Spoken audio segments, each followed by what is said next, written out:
conversation. We begin this hour with the latest on the race for the White House. President Biden sounding confident when it comes to his reelection hopes. All right, that's despite new polling that puts him behind former President Trump in a rematch.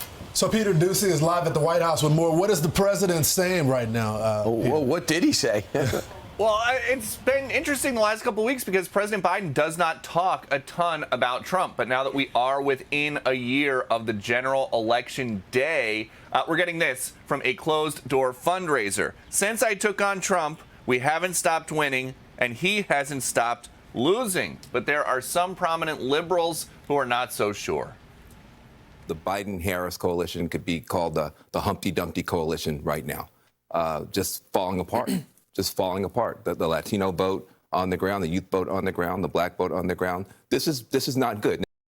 The Biden campaign's pushback reads like this. Despite the hair on fire, sky is falling tone we've seen from media coverage over the last few days, political predictions more than a year out tend to look a little different a year later. Joe Biden has been counted out time and again and proved pollsters and pundits wrong. The problem, though, is laid out in these New York Times polls. You look at Nevada, Trump's up 10. Georgia, Trump by 6. Arizona, Trump by 5. Michigan, Trump by 5. Pennsylvania, Trump by 4. The New York Times columnist Charles Blow is writing, it is ridiculous to ask people to ignore the erosion of Biden's support among demographic groups that he must secure to win re-election. I sense a growing dissatisfaction with Biden, particularly among young minorities, and the war in Gaza is only making it worse. So I had a chance to ask President Biden about these terrible poll numbers. Why do you think it is that you're trailing Trump in all these swing state polls? Because you don't read the polls. I'll give there are 10 polls. 8 of them I'm beating him in those states. 8 of them. You guys only do 2. CNN and New York Times. Check it out. Check it out. We'll get you a copy of all those polls. You don't believe you're trailing in battleground states? No, I don't. And true to his word, the president, about 2 hours later, through his team, got me a copy of those polls.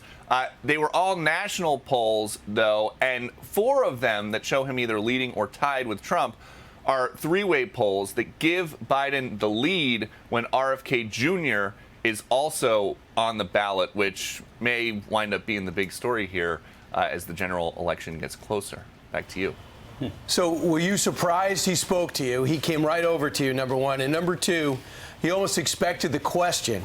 And I hear those polls weren't exactly the standard that Fox usually goes by, where we could use them on the air. Those other ones. Yeah. Yeah, so our polling unit, led by Dana Blanton, they have very specific standards for the polls that we can use.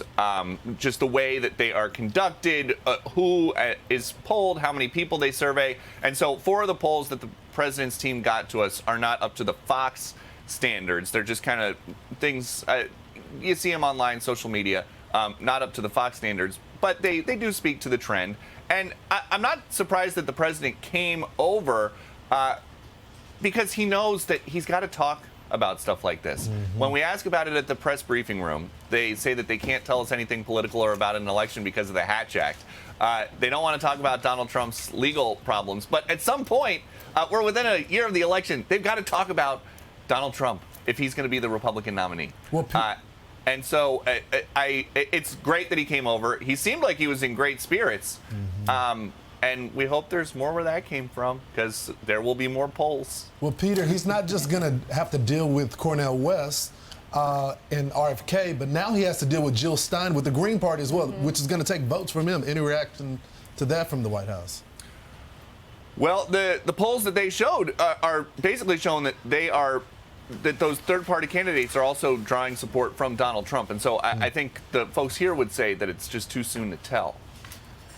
All right, Peter. Thank you. Peter. It's good. I'm Steve Doocy. I'm Brian Kilmeade. And I'm Ainsley Earhart. And click here to subscribe to the Fox News YouTube page to catch our hottest interviews and most compelling analysis.